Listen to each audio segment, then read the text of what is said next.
ओम नमः शिवाय। महाशिवरात्रि आने ही वाली है और आज लगभग हर सनातनी घर में किसी न किसी रूप में भगवान शिव का शिवलिंग अवश्य होता है। लेकिन क्या आपने कभी स्वयं से पूछा है, क्या शिवलिंग सिर्फ पूजा की वस्तु है या फिर वह हमारे जीवन को बदलने वाली एक जीवंत साधना है?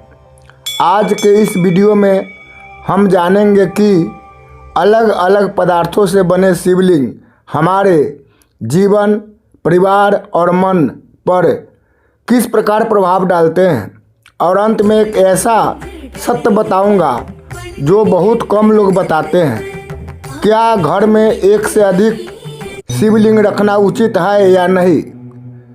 स्वर्ण शिवलिंग, वैभव नहीं संतुलन। शास्त्रों में कहा गया है, जो साधक स्वर्ण से निर्मित शिवलिंग का नित्य श्रद्धा से पूजन करता है उसके जीवन में राजसिक असंतुलन समाप्त होता है। यह शिवलिंग धन नहीं, धन का सदुपयोग सिखाता है। ऐसे घरों में धन आता भी है और टिकता भी है। रत्न शिवलिंग, स्तर लक्ष्मी का रहस्य। रत्नों से बने शिवलिंग केवल धन वृद्धि के प्रतीक नहीं है। शास्त्र बताते हैं, इनका पूजन करने से मनुष्य में निर्णय लेने की शक्ति बढ़ती है, जिससे गलत आर्थिक निर्णय रुक जाते हैं। यही कारण है कि रत्न शिवलिंग को अस्थायी समृद्धि का कारक कहा गया है। रजत चांदी शिवलिंग, पूर्वजों का आशीर्वाद। चांदी का शिवलिंग सीधे हमारे पृथ्वी लोक से जुड़ा है। जिस घर में रजत शिवलिंग का नियमित पूजन होता है, वहाँ अकारण बाधाएं धीरे धीरे समाप्त होने लगती है, क्योंकि जब पृथ्वी तृप्त होते हैं तो जीवन स्वतः सरल हो जाता है। कांस्य शिवलिंग, यश और पहचान। कांसे से बने शिवलिंग उन लोगों के लिए बताए गए हैं जो जीवन में मान, सम्मान और पहचान चाहते हैं। ऐसे साधक धीरे धीरे समाज में अपने कर्मों से पहचाने जाने लगते हैं। पार्थिव शिवलिंग, सबसे शक्तिशाली साधना। अब आता है सबसे रहस्यमय और शक्तिशाली पार्थिव शिवलिंग, मिट्टी से बना हुआ शिवलिंग। जब साधक अपने हाथों से नाम जप करते हुए बनाता है तो वह शिवलिंग उसके मन का प्रतिबिंब बन जाता है। शास्त्र कहते हैं, जिसकी मनोकामना कोई साधना पूर्ण न कर सके वह पार्थिव शिवलिंग कर सकता है। लेकिन ध्यान रहे, पार्थिव शिवलिंग पूजन के बाद विसर्जित किया जाता है, संग्रहित नहीं।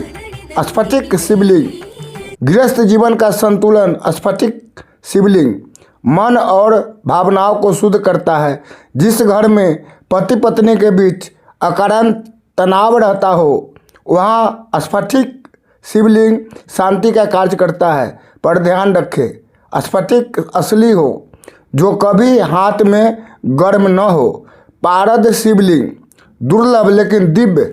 शास्त्रों में पारद शिवलिंग को रसलिंग कहा गया है। यह समान साधना नहीं, यह सिद्ध साधना है। इसका दर्शन मात्र मनुष्य को अतीत के भारी कर्मों से हल्का कर देता है। लेकिन ध्यान रहे, यह शिवलिंग केवल प्रामाणिक और सिद्ध होना चाहिए। बाणलिंग, स्वयंभू शिव का स्वरूप। नर्मदा तट से प्राप्त बाणलिंग को न प्राण प्रतिष्ठा चाहिए न आवाहन, यह स्वयं शिव तत्व से परिपूर्ण होता है। इसी कारण इस पर चढ़ा निर्माल्य ग्रहण किया जा सकता है। क्या एक से अधिक शिवलिंग रखने चाहिए?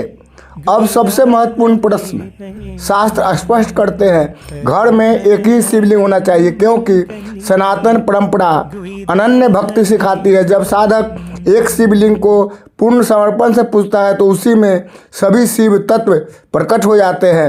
यदि समय न हो, सामग्री न हो, तो केवल शिव का स्मरण ही पर्याप्त है, क्योंकि शिव रूप में नहीं भाव में वास करते हैं। अगर आपको यह ज्ञान उपयोगी लगा हो तो इसे साझा करें, ताकि और लोग भी शिव तत्व को समझ सके। महाशिवरात्रि की हार्दिक शुभकामनाएं। हर हर महादेव।